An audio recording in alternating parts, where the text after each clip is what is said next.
Welcome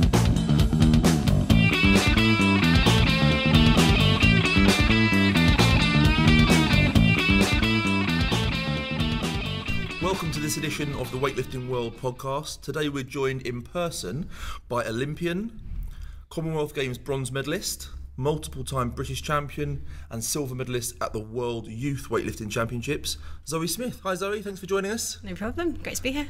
Cool, excellent. How are you at the moment? You good? Getting there. Yeah. It's been a bit of a weird year for me. Last time I competed was January 2013. It's nearly January 2014. So yeah, I've had a bit of a rough year with injury.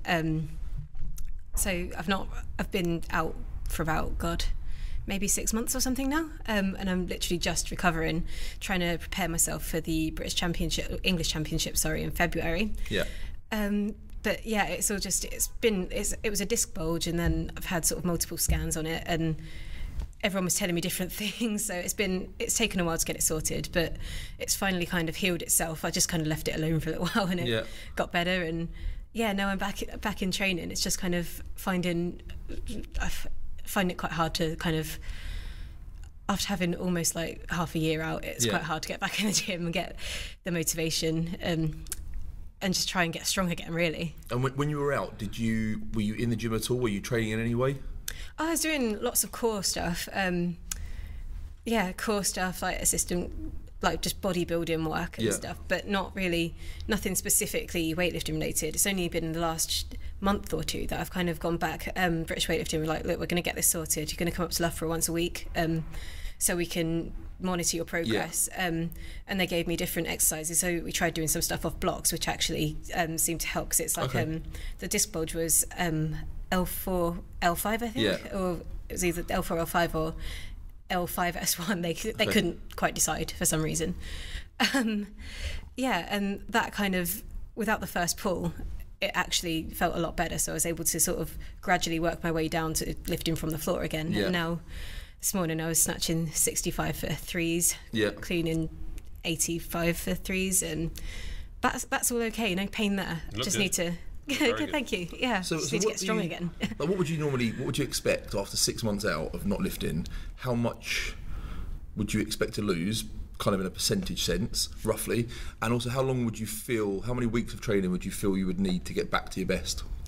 For me, I think for everyone it's entirely different. I mean, I'm one of these people, I've had various injuries in the past, and I can bounce back quite quickly once I'm sorted.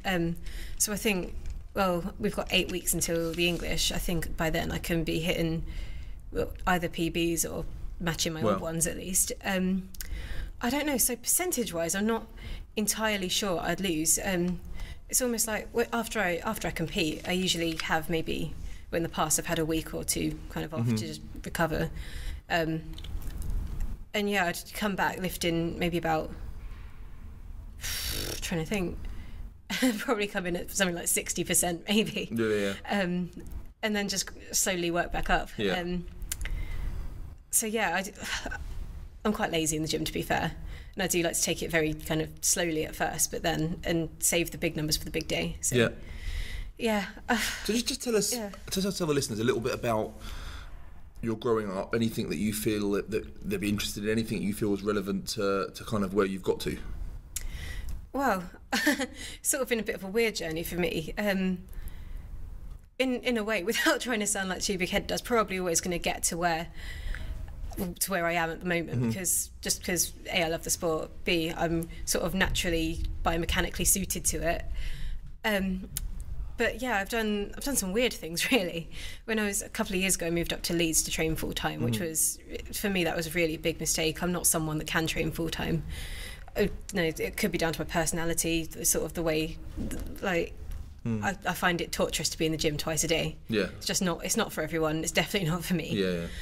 So yeah, that kind of flopped. But even before that, though, like when you were really young.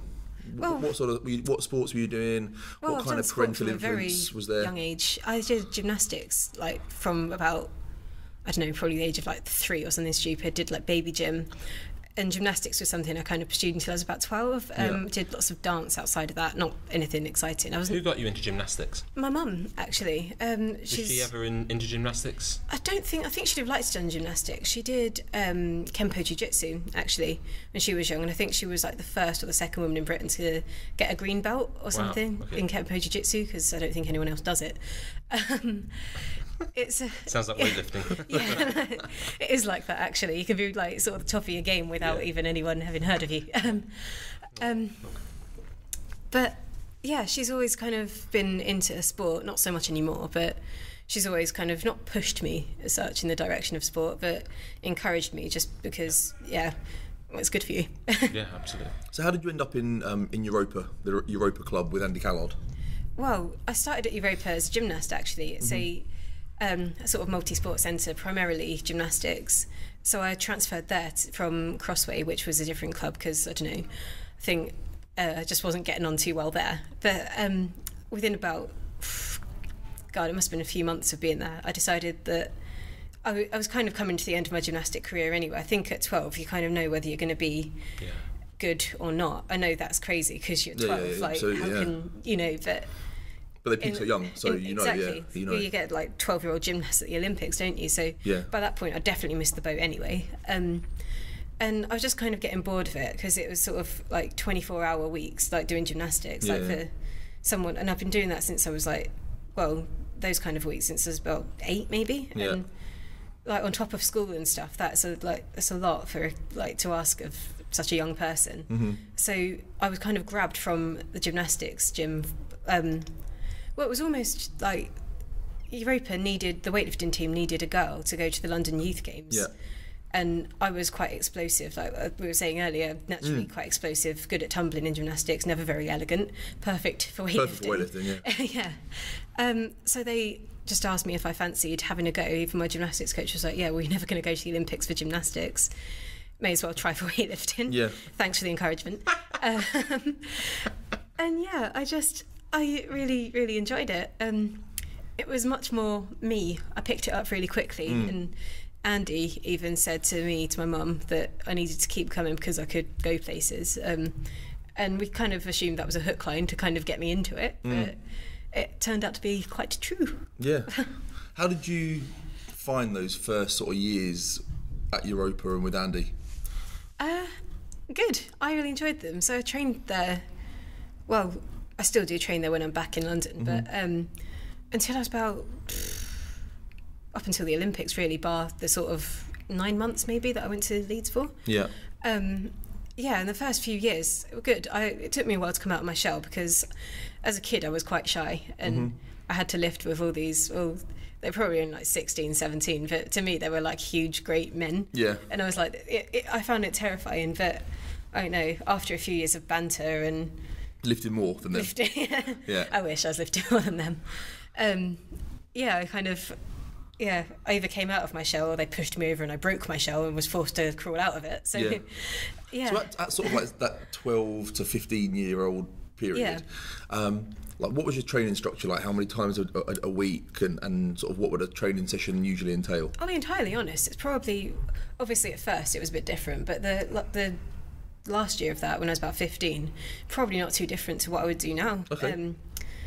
And that might be why kind of I was so good at a young age. I was kind of doing maybe a program that would be suited to an older lifter. I don't know. Yeah. But what would that be? Break it was down like, a bit.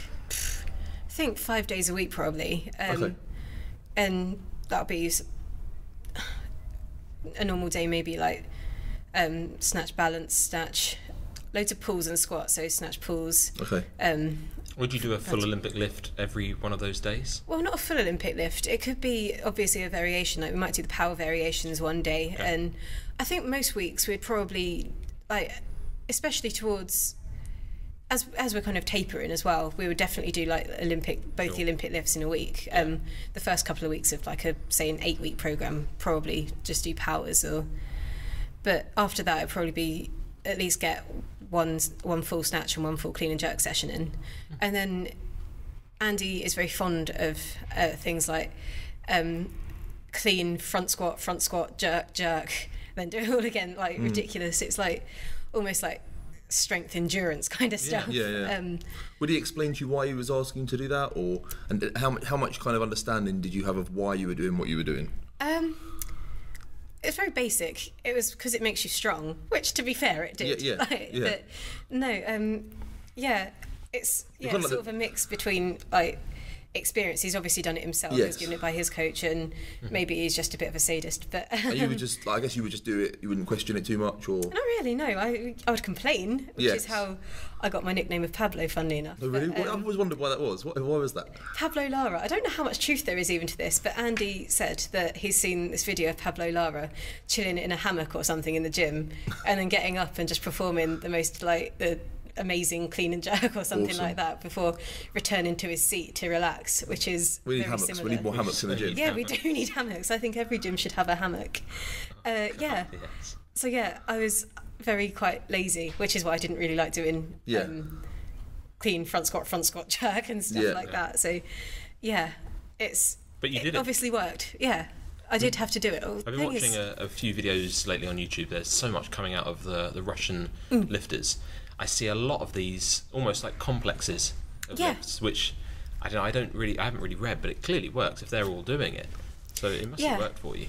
Well, that's it, isn't it? I don't really know quite where Andy got his ideas from. I'm assuming sort of hand down from his coach, but it is things, they sound mad, and I'm not sure how much like research or whatever there's been done on things like that, but there's something to be said for it.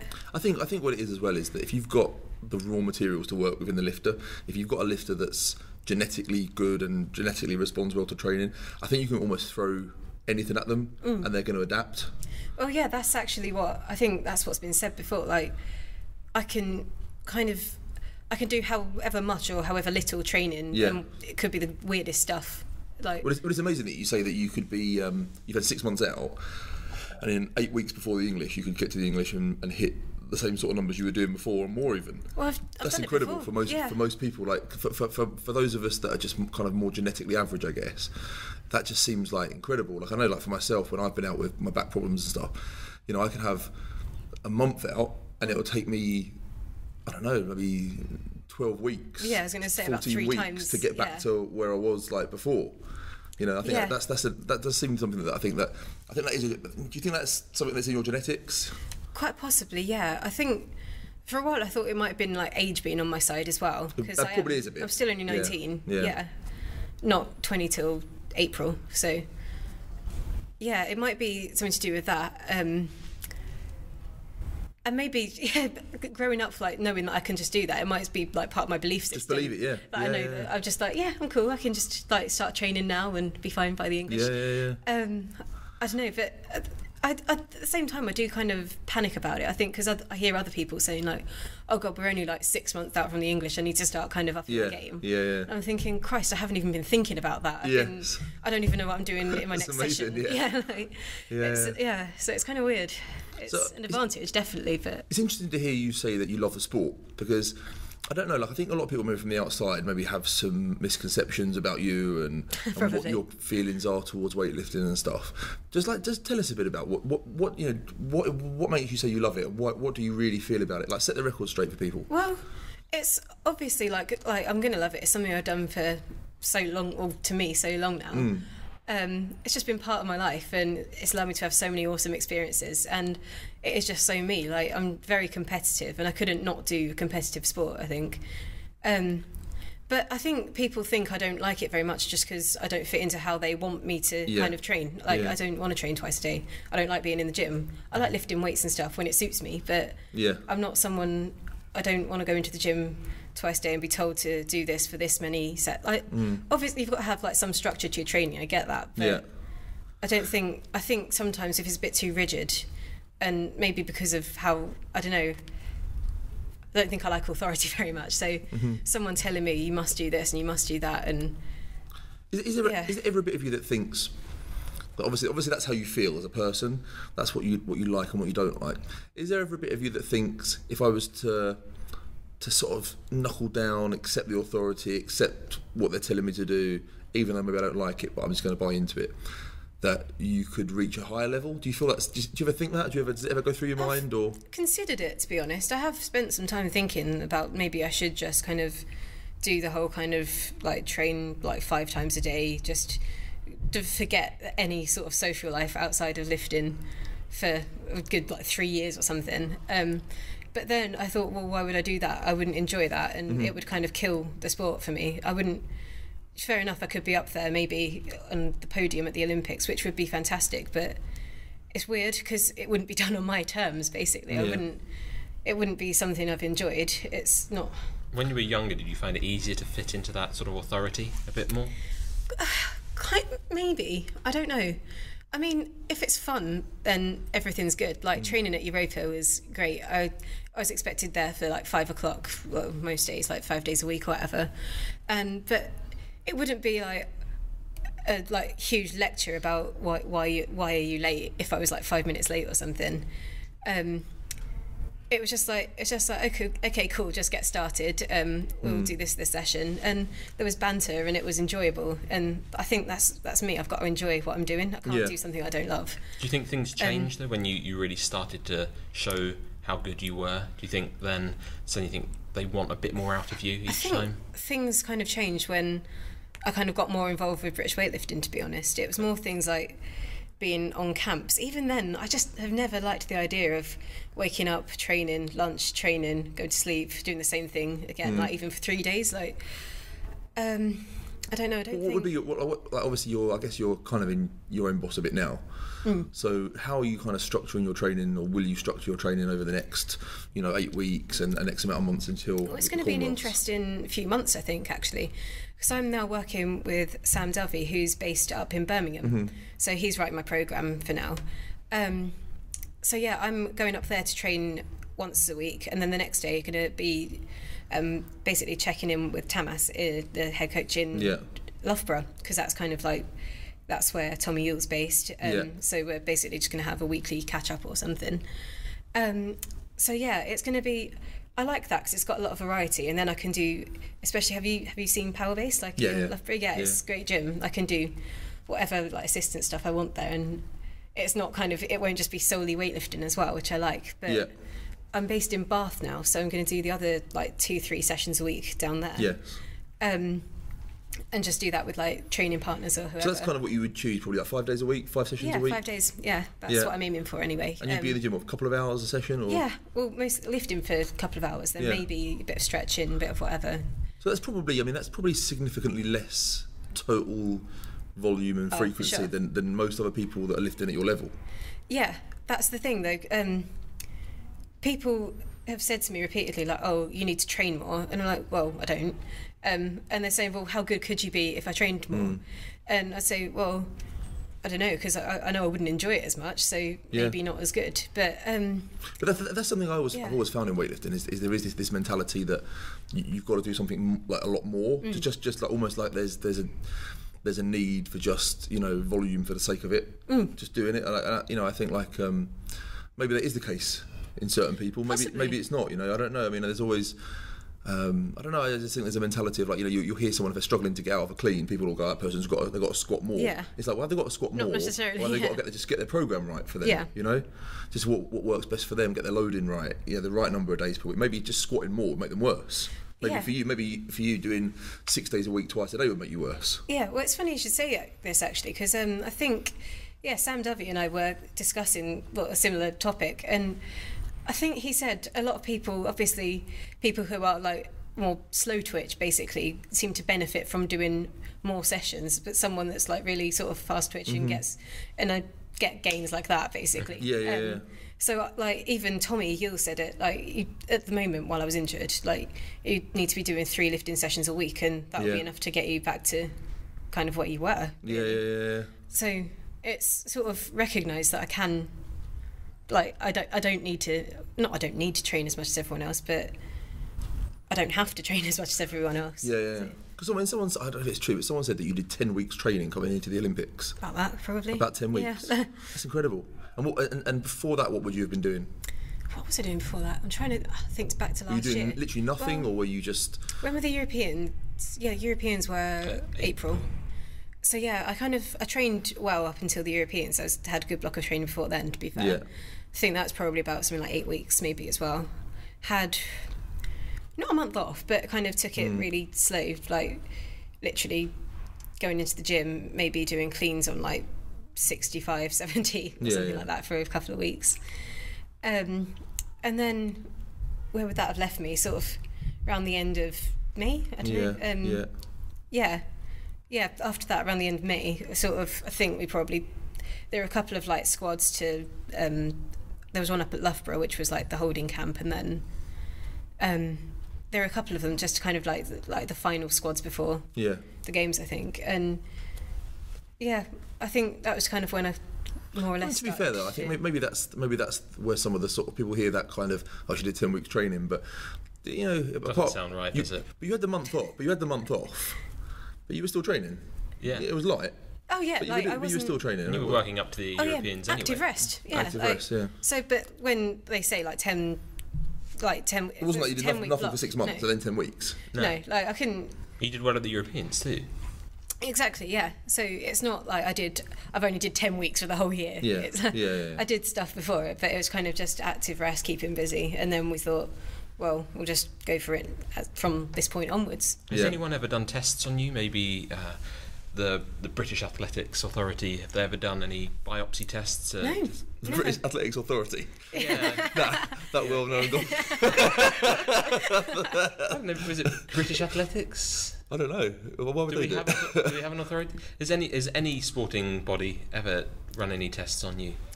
Or, I don't know, bobsleigh or something? Not specifically for me. Like, I remember I did, like, a sort of, you stand on one of those, like, mat things, like... And do a jump? Yeah, and you jump, and then I did, like, a snatch on it or something, yeah. Oh, is it like a force plate? Yeah, almost like a force plate. Yeah, but not a force plate. So it wasn't like the... Yeah. It wasn't like Dolph Lundgren's gym, the Russian gym in Rocky. Not quite.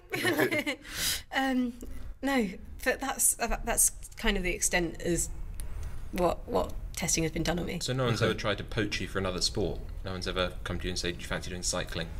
Someone mentioned cycling. Really? I can't remember. Yeah. No, someone else as well. Like, someone else said cycling would probably be good for me. Might have been, potentially been Dave Riedel, the sports psychologist. Are there any other sports that you ever thought you might want to do? Or if you weren't doing weightlifting, what do you think you'd be doing? I'd love to be a sprinter. Okay. I'm just not tall enough, really. But it would be fun. It looks like fun. Not fun, but just a bit probably more interesting. Right, we see the sprinters that are in where we are today. Regularly, and they're doing probably 6 days a week, and they're in here. I see them from sort of 9:30, 10 in the morning, and they're still here a lot of the time till like 5:30, 6 in the evening. But that doesn't sound like a Zoe Smith schedule. It doesn't, but at the same time, it's like there's so much different stuff. If like, I guess they're not just variety, like running the whole time. Yeah. No. I do like a bit of variety, so something like having that kind of.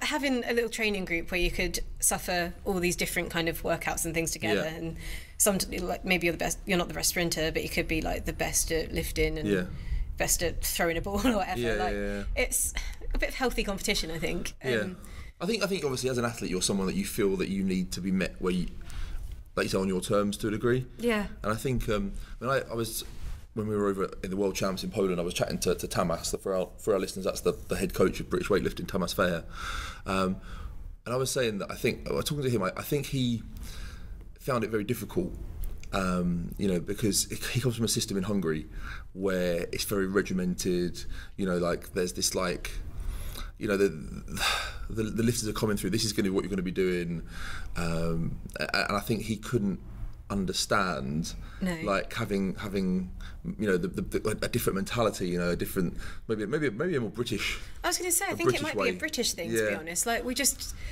I don't know. And I think we just don't like being told what to do. I think it's like in his mind it's like, this is what you have to do to be an elite weightlifter, rather than this is what I have to do to get the best out of this particular individual. Yeah, well that's it. Like not everyone. It's not a textbook exercise, really, is it? Like you can't say this is the one size and this is going to fit all of you. No. I mean, it's not going to be like that. The way I kind of look at it is, okay, potentially you're a world record level performer, potentially, but maybe that's physiological. Maybe you as a person isn't going to be that, because that's, as you said, you said something quite telling before, where you in your mind you see it's possible that you could be on the podium at an Olympics, but it's almost not the priority to you. Yeah, it's almost that's like quite I can't do it really. if I don't. I'd love it to be a priority, and it is like. But your priority is enjoying your sport. Yeah, out of That's everything else in my life, weightlifting is a priority, but I don't. But I don't Olympic have medaling, a crap life to exactly. do that. Yeah. So, I think that's it. I think are you better to have Zoe Smith pushed to a point where she's not happy, and actually getting pushing her in a way where physiologically maybe she could be doing 135 clean and jerks, but actually ends up either injured or demotivated and well, that's it. performing below the level she could perform at. I'm quite an emotional creature, so I don't think if I'm unhappy, it's just going to send everything out the spiraling into oblivion. Really, That's not gonna work for me. So I've got to be. I know, like people listening will think, "Oh, what an idiot! She wants to have her cake and eat it." It doesn't quite work like that, but I'm kind of happy for it to not work like that. No, that's it. Yeah, no. If I get there, that's really great, and I'd love to get there. I think if you come out and said, look, I want it my way. I don't want to work 5 days a week, 6 days a week, twice a day, but I want that Olympic gold medal. Then I think that's one thing. But you're not saying that. You're saying you'd like the Olympic gold medal if it comes kind of your way, but if it doesn't come, you're not going to be like, a princess about it. I won't be. I'll obviously be gutted if I don't do as well as I feel that I could do. Yes. Training the way I am and being the way I am, but I'm not. Not that I'm not prepared to change. I'm prepared to change a lot of things. I'm even now. I'm trying to look after my diet a bit better just to make sure that I can weigh in without the stress and then perform a little better. So I'm making changes like that. Christmas. God, not easy around Christmas at all. I was doing sprints and stuff in the park on yesterday, I think, just to try and burn off the 5,000 calorie meal I have. I don't think a couple of slow sprints are going to do that. It was well worth it, though. Yeah. But I'm just trying to make small changes and stuff like that. But obviously prior to the Olympics, I mean, you've been at Leeds for a bit with the national squad, and it probably wasn't the most, I don't know, successful period, I guess. No. I think successful was the right word. God, I was injured the whole time, really. And then you went back to Andy, to Andy writing your programmes and coaching you and stuff. What do you feel, obviously, apart from what we've already covered, what do you feel they got wrong with you specifically individually in Leeds, and what do you feel went right when you went back to Europa? Well, when I went up, I was probably too young anyway. I was just turning 17, I think. Not too young for me. That was I'm not any different as a person to how I was when I was 17, but because I was under I basically needed a guardian or whatever, so I had this ridiculous curfew of about 6 o'clock or something, so I had to go straight home from the gym, and it kind of killed off the rest of my life essentially. Even with the people I lived in a house with. And how old were you then? 17, yeah. Which is mad, isn't it? I mean, to be 17 nowadays is is an adult, isn't it, really? Yeah, really, I've not in the real world. Well, I'll be 20 in a few months and I'm still the same person, but now I have rights apparently. So it was just kind of frustrating for me, and then they kept having to tell me off, and then just for things like maybe I went to the shop too late or whatever, and that for me just made me miserable. And then training twice a day, it's on top of not being able to do anything else, I also really don't want to train twice a day. I get that the whole point of it was to go up and train there more, and I did want to train more, but it was just little things for me. If I hadn't been in there half an hour before and I wasn't fully warmed up by the time the coaches got there, then it was oh, what have you been doing? You're not an athlete, and things like this. But but I kind of, there other things happened, and I decided that I really didn't want to go back to Leeds. I think around the Christmas period of 2011. So I went back to Andy, and I don't know, For me, I had more time to kind of train and stuff then because I wasn't at school. Yeah. Before it was kind of like I was hired from school anyway, and I get that's what like you're always supposed to do. You're supposed to do your normal life in the day and then train at night, which is that's fair, but I didn't like it. So I had more time to train. I could kind of stretch my sessions out. So I could do maybe like some stretching or whatever before, then conditioning. And yeah, then Andy would turn up at 5 or whatever, and we'd do a session together with the other guys at Europa, and it was fun again. Like they put the fun back into it for me, which was all I really needed, I think. Yeah. Yeah. And there was that period where your funding was suspended. Yeah. What were your feelings on that at the time? You know what? I can't even remember what even really. Like, I can remember it, but I can't remember specifically what went on. It was something like I turned up to a camp overweight or something like this, which is.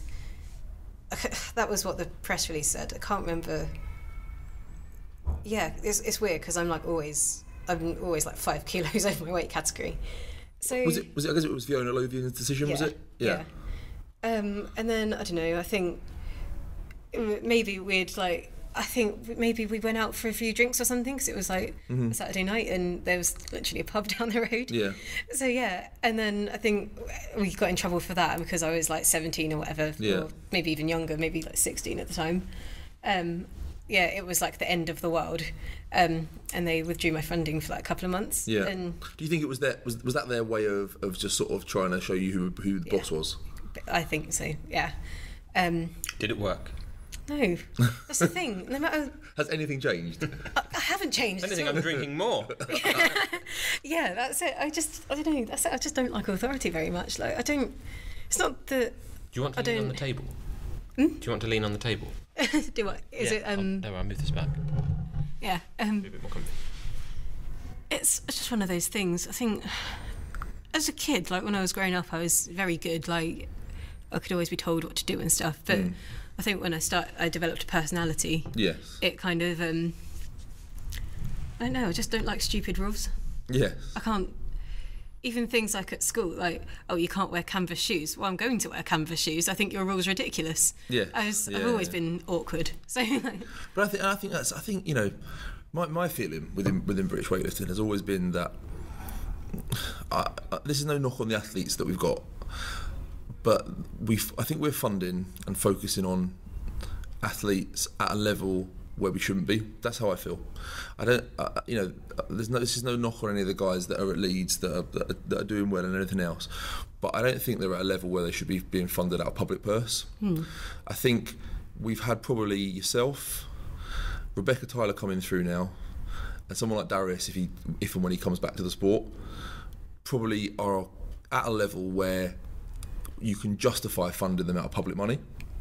Now, maybe if there was a situation whereby there was that small group of lifters, they would be able to individually target more to them. So there's, and then they wouldn't feel that okay, we're looking after Zoe because she's Zoe Smith. There's kind of like Zoe and everyone else. That's obviously they don't want a situation where they've got the rules for the rest of the squad, and then then you have your own rules. I can understand that. But then maybe if we just had the guys that truly had the potential to be elite, then maybe they could bend a bit more and they could be able to say, well, okay, Darius likes it a bit more this way, or Zoe likes it a bit more this way, and Rebecca likes it a bit more this way. Rebecca's happy to turn up twice a day, 6 days a week, but it doesn't work for Zoe. I get that. Yeah. Do you know what I mean? I know what you mean. Yeah. The only thing is, I think. They sometimes expect such a lot from the national squad. Like, I mean, God, some of them have got like kids and full-time jobs now. Even on top of the funding. Yeah. So just to kind of support themselves, and then they're expected to turn up like X days a week or whatever to Leeds or Loughborough or wherever, and they're just saying, I can't do this. So especially like without funding, that's just going to be impossible. So if they do if they try to push a bit more money their way, then it's almost like a reason for them to be able to travel to squads or whatever.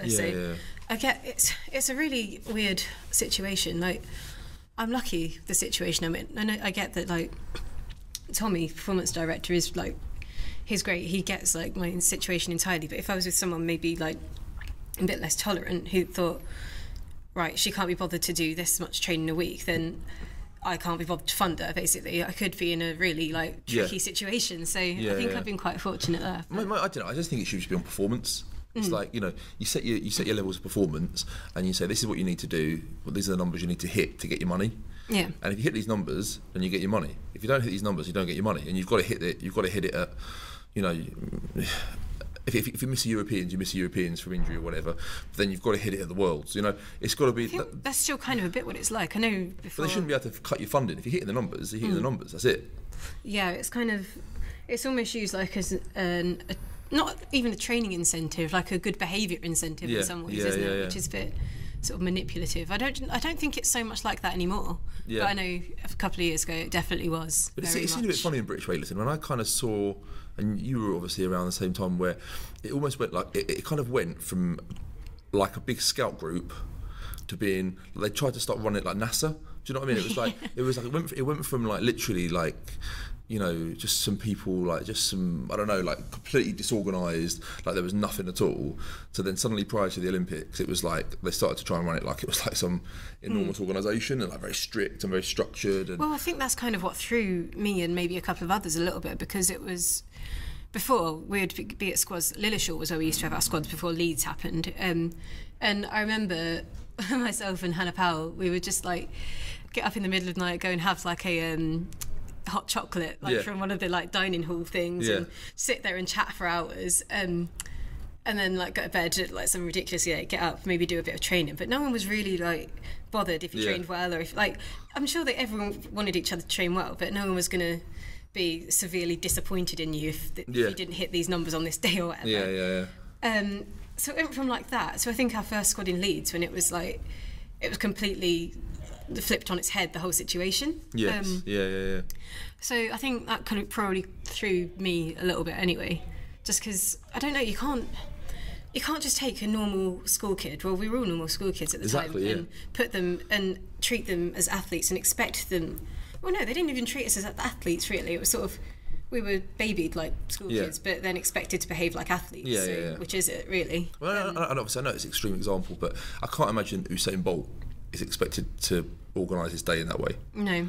You know, I expect he has, I'm assuming that he has carte blanche to pretty much do what he wants when he wants. And I'm sure like if you're a Premier League football player and you're earning a couple £100,000 a week or whatever, I'm sure there's obviously some basic structure you have to work within, but I'm sure there's a bit of leeway. I'm sure they're not, you know, I think that's probably what you have to do with someone that is, when you've got an asset. And I think that's what I always, whenever I speak to anyone in British weightlifting, whether it's new chief exec or Tamas or whatever, I've always kind of said that like they've got to realise like that you're an asset, like you know that you really, I think the sport in Britain needed you more than you ever needed it.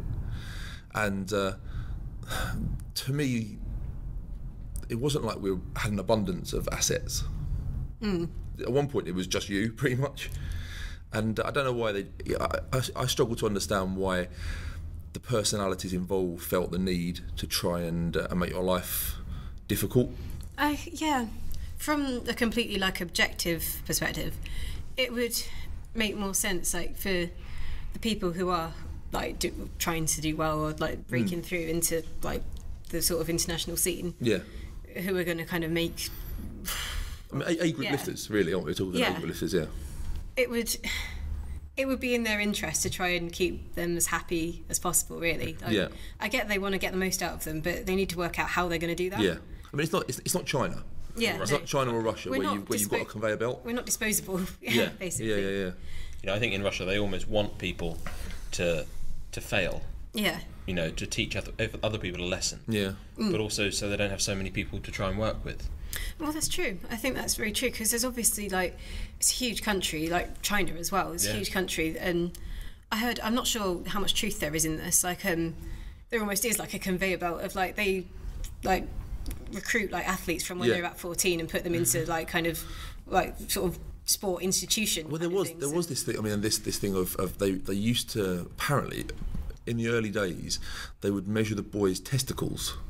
And they felt that this was a way of determining testosterone level. Christ. So this was early doors, and then it became a lot more sophisticated and scientific. But this was the Chinese mentality, even X amount of 50 years ago. You know, that there was talent selection, put them into the right sport, guide them through elite level. Which to some, well, obviously it works, but yeah, and the thing to some extent it's a bit unethical. But I think in that Zoe Smith in that system would probably be a different Zoe Smith. You either wouldn't be achieving because you'd be out, or you would probably have fallen in line.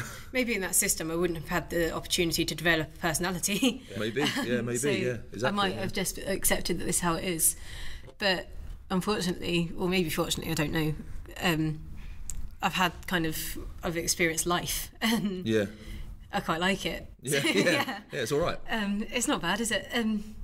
So yeah, like having to go from being like a normal teenage girl to sort of someone, I think that was quite a lot was kind of expected of me, and I was expected to behave in a certain way. It was a lot of pressure, and I don't know, I don't think that it's not really something I was like particularly cut out for. Even my mum said it before, like when I've been having massive, like not massive issues with weightlifting, but things like when my funding's been suspended, it's been like, oh, it's just a shame you ever found this sport and that you were good at it. Yeah. It's a shame that I enjoy it as well. So yeah. Just briefly, just take us through your Commonwealth experience, in Delhi. God, nearly the next Commonwealth, so that's quite a while ago. It's like a big percentage of your life, isn't it, really? Yeah, for me, I'm only a little person. So I think my overriding memory was sort of having about one boiled egg for about to last me 3 days, I think. Because I think same thing again, for like 2 days I was about 61 kilos, needed to make 58. So Maggie Lyons, who was there, she was kind of looking after me. Yeah, she was just like, oh Christ. So yeah, between her that's got to be the worst case, the worst nightmare, isn't it? Is like to be at major champs and miss weight. I think you almost never hear anyone do it.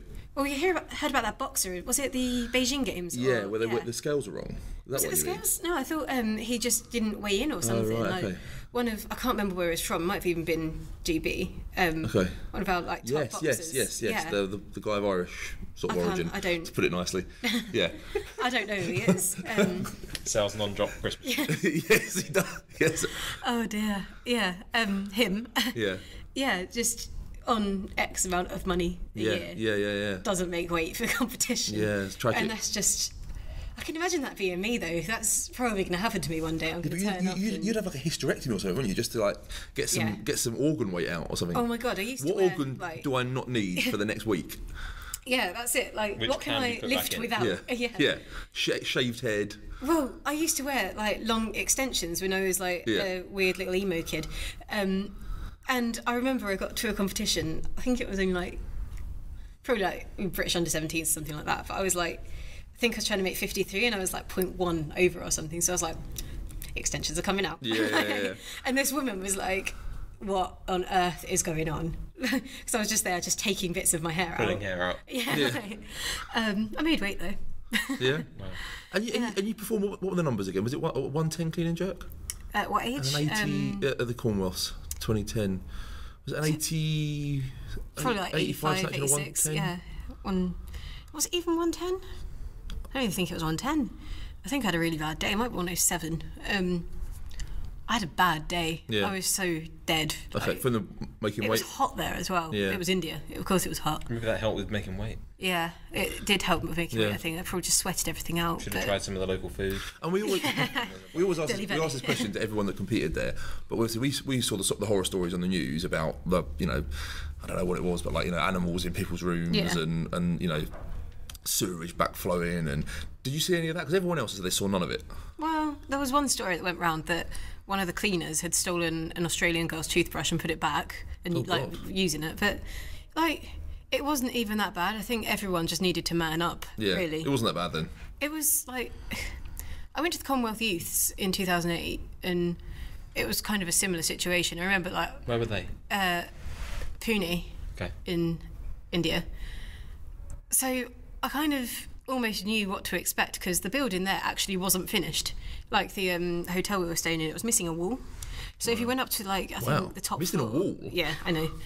You went up to the top floor, I think, and they had it was like a normal room like this, bar this sort of almost like a poster, like a huge poster trying to like cover the wall. And I think someone said, don't go near that, because if you lean on it, you're going to fall out and die. Shit. And sure enough, we sort of like looked like round from the other side of the building, and there wasn't a wall. Some people go, all I need is 4 walls and a roof over my head. Well, bad luck in that gaff. It's weird. Like, I didn't think Delhi was all that bad. Like, it was fine. Yeah.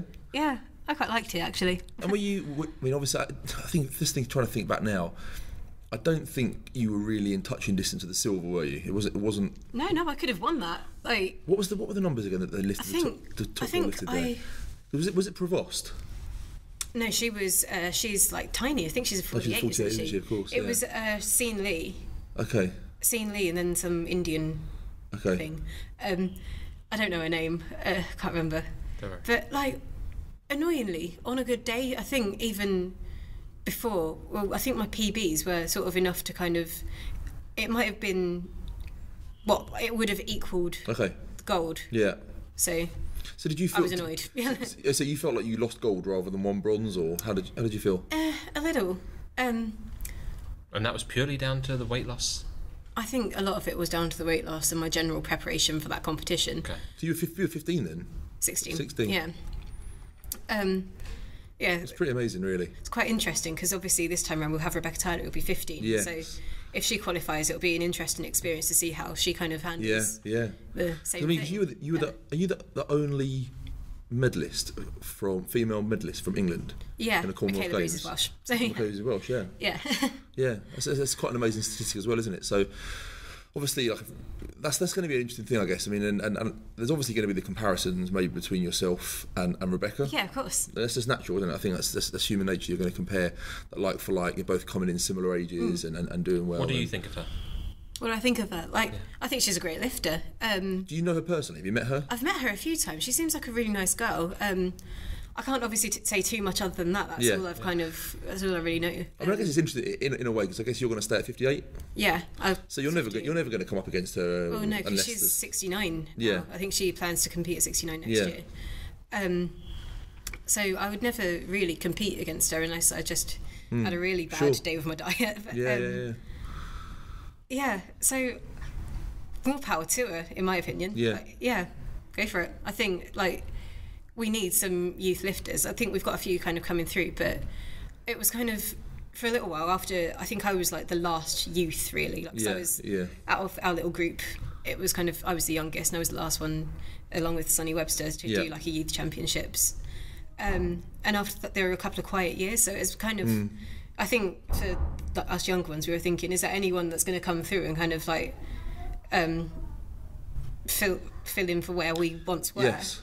And I think it's great because we've got a few kind of lifters. I know some of the girls coming up through the ranks. I know there's Poi. I'm not sure. Poi Patchka. Yeah, that's it. She's 58 as well, I think. Rebecca, who's 69.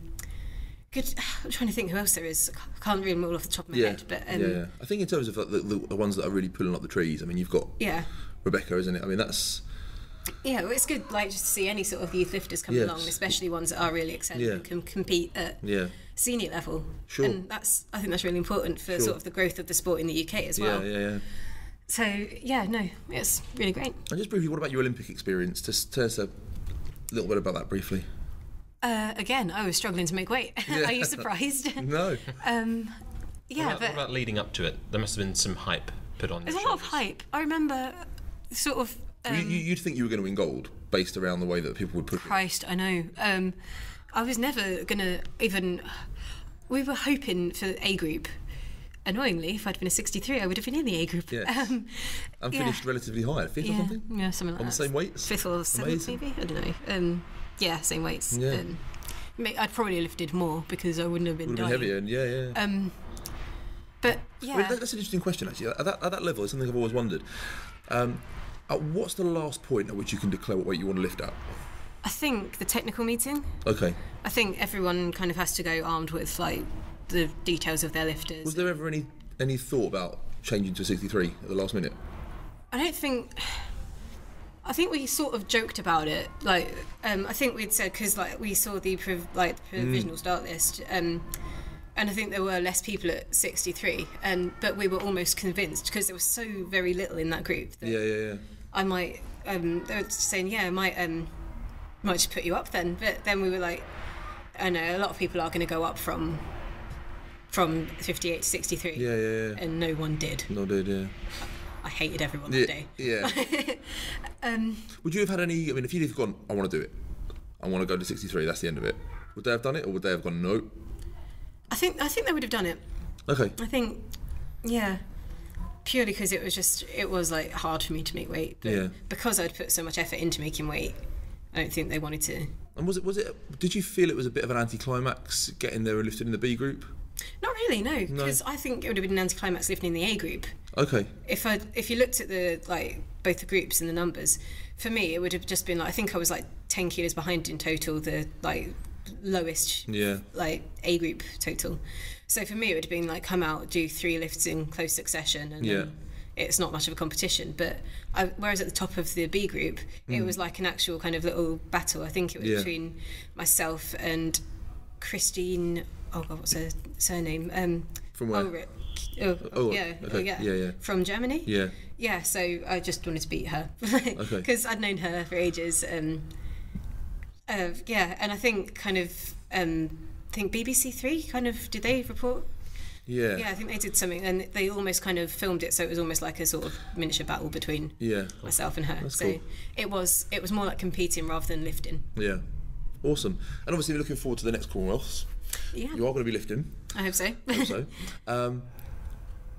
Are you a confident prediction? What would you predict in terms of numbers and place? See, it's hard to say at the moment. Just be confident. Be honest with yourself. Be confident. Don't feel you need to be, be brash. Be proud. I'd be happy with anything close to 100 kilo snatch. And 125? I was thinking 125. I've only done 121 in competition. Done 124 at the camp before the Olympics. As long as you train for 3 weeks before. I'll be fine. I'll just have a solid 3-week block. What about your weight? What do you hope to be coming into the competition weighing? Well, I want to be easily 58. Basically, I don't want to come in under. I don't want to be sitting at 55 or something. Not that I ever could. No. But I'd like to be sort of just something I could just maybe not have breakfast the morning of my competition, rather than living off egg and salad for about a week prior. If it doesn't happen that way, at least you've got practice. Exactly. I'm well versed in quick diets. Yeah. And placings?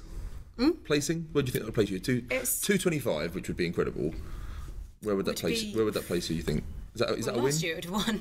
Oh, not last year, last time. Do you see that as a win this year? Or next year? It's entirely possible that Michaela Breeze might come back and be lifting at 58 as well. So it does seem likely. It does seem likely. I don't know for sure, but... would it be nice to beat Michaela? That's the battle. Of course it would be nice to beat Michaela. The Battle of Britain, She's that is the one. The best lifter that the UK has had, female lifter. So obviously to beat her would to be... 225 would beat Michaela, wouldn't it? We'll see. I don't really know. Zoe. Well, I don't know what training she's been doing. I saw her compete at the... what was it? The Celtic? Yeah, that's the one. In Cardiff a couple of weeks ago. She's not looking weak at all. I don't know if she'll quite have 225 in her, but I'm not going to write it off. We're hoping to interview Michaela soon. So, Zoe, you're going to throw a challenge down. Come on, throw a challenge down right now to Michaela Breeze. No, I don't want to just... throw it down. You don't understand, I'm so competitive and I don't like losing. So if I throw a challenge down, then... There you go, do it down and you won't lose. Throw it down, we'll play it back, it could be funny. No. It doesn't have to be a serious one. Come on, Michaela, I'm coming for you, come on. Yeah, go on, I'm coming for you, Michaela. Okay. No, I don't know. It would be awesome to beat her. That would be a wonderful battle for British weightlifting. We had a little battle once. Yes, at that British Champs in Scotland. Scotland, yes. That was it. But she definitely I think I went in for 115. Yeah. I was like, it's never going to happen. She was cheering you on at the side. Yeah, no, that's it. It's all in good humour. It was a wonderful thing to see. Yeah. I get on with her. I think she's a lovely woman. Yes. But she's someone that wants to see the change of the guard. I think she wants to see you come through and Rebecca come through, because she believes in the sport and she believes in British weightlifting. Well, you've got to believe in progress and growth, really. Yeah. Otherwise, like, you can't. It's almost like you're just going to be stuck in the Stone Age while everyone else is kind of moving on and things are changing. Yeah. Yeah, so anyone that doesn't want to see like sort of progress and people coming up and new records being set is completely loopy, in my opinion. Yeah, absolutely. Yeah. Just before we tie up, just briefly, what's next for you? Like, after, obviously, Commonwealth we've spoken about. What about after that? How much lifting do you think you've got left in you? How much lifting do you think you're going to want to do? And what do you see after that for yourself? Are you going to stay in the sport? Are you going to try another sport? What's happening after that? Well, I'm only like 19. I think people, because I feel like I've been around for about 7 years now, and people forget that I'm only like not even 20. So I've got, I could have about like 3 more Olympics Natasha or Purdy, something. you started like 8 years from how old you are now. Yeah, I know. So I could potentially I could do like Rio, and then probably the 2 after that as well if I really wanted to. Yeah. But I'm going to see how things go. Obviously, for now I'm sure that I'll continue lifting. Obviously after next year. There's obviously Rio, which I'd love to lift at.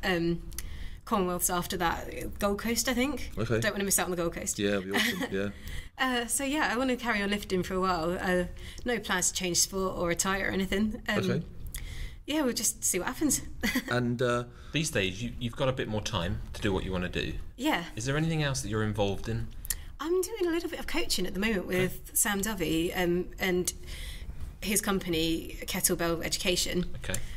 So yeah, I'm just like delivering courses do you know and stuff. what the website is? Do you want to give them a plug? I do actually. I think it's kettlebelltrainer. Wait, give me 2 minutes to. Right. Education.com. 3, 2. It's kbteducation.co.uk. Okay. And that's when you find out about like his courses and stuff. He delivers a lot of stuff with like the armed forces. I think him and his business partner John Buckland were they did all the strength and conditioning for the Rugby World Cup, the Armed Forces Rugby World Cup thing this year, and they got on fantastically well. So yeah, he's been working a lot with the RAF, the army, and then he does like just kind of like weightlifting workshops and S&C coaching courses. Yes. So I've just been delivering a bit of them, which I've been finding really fun. Like, coaching is weird. Like, it's especially in competitions. I coached my friend Evelyn Stevenson. I think a couple of weeks ago now. God, what was it? The Midlands Champs. Yeah, the Midlands Champs. And it's nearly as bad as competing yourself. No, it's worse. You've got no control over it. It's so much worse. But I really enjoy it at the same time. And she did very well. She did very well, and it's obviously down to me. Yeah. I'm joking. There's the confidence. That's what I like. Yeah, no. But it might well it's have been great fun. Brilliant. I think having learnt from Andy coaching me and then Sam teaching me how to coach, it's been really interesting. So that's kind of like, if I don't carry on lifting, I'd still like to do a bit of coaching after I retire. Awesome. Career-wise, what's the career future? God, hope like. You must have something in your mind you fancy doing. I don't know really. Lots of things I fancy doing. Probably would be very good at them. But at the moment, the plan is to just make enough money to not starve to death. Okay, that's awesome. And just to tie up, like last bit, what I guess maybe people have got misconceptions of Zoe Smith. Probably. I think that's probably true. What do you think people's misconceptions are? And just tell people like who you are. Just tell people who you are and how you like to be perceived. I don't know. I read a quote somewhere once that was like, "What other people think of you is none of your business," which is fair enough. But I don't know. I think I've had quite a lot of attention, maybe from British weightlifting, from the media and stuff, and people got annoyed with that for whatever reason, be it down to jealousy, be it down to they don't think I deserve it, whatever. For me, it's just like I'm not here to. I'm not one of these people that just come along and I just want all the media attention. It's fun and it's being offered to me. Yeah. And so I'm not going to say no to it because that'd be crazy. For me, I'm just sort of still a kid. I do a bit of weightlifting. Got quite good at it somewhere along the line. And I just want to have fun with it. And I'm not trying to be an arsehole to anyone if they think that. So no, I'm just...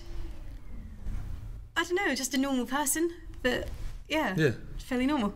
Awesome. Anything you want to plug? Your own website, Twitter, Facebook? Anything you want to plug at all? Sometimes I'm funny. Follow me on Twitter at Zoe Smith. Okay. Do you have a website? No, I don't have a website. Any other sponsors you want to plug? And any other sponsors? Any others you want to plug? Any other sponsors that you... Not really. None that are really particularly relevant, to be honest. Not at this stage? No, not at this stage. To see if they resign? Yeah. Well, that's probably why I'm not going to do it, just in case they don't. Exactly. And anyone you want to thank for, the last 7 years? Well, obviously, my parents have been a huge support. My mum's the most overly obsessive, caring, supportive mother I could ask for. Obviously my dad's similar. Andy, my coach, has been fantastic, helped me, and I've met some really amazing people in the last year as well. So there's obviously like Sam and John at KBT. They have sort of, from I think when I moved to Bath, maybe in around the summer. Yeah. Since then, our relationship has really kind of like blossomed, and Great.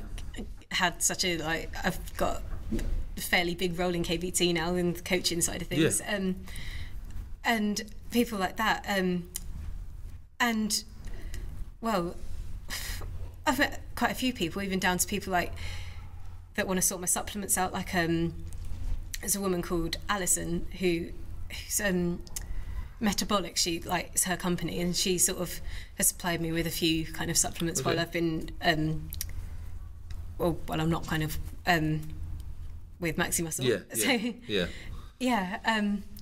And just I've met some really amazing people in the last year. So awesome. Yeah, I think they will know who they are anyway. So hopefully they'll listen. Yeah. Yeah, they know that I'm thinking of them. Great. Well, look, Zoe, thank you so much for your time. I really appreciate it. Good luck at the English, British champs, and then Commonwealths, and maybe we'll catch up with you soon. I'm sure you shall. Awesome. Thanks a lot, guys. Zoe. Thanks so Cheers. much.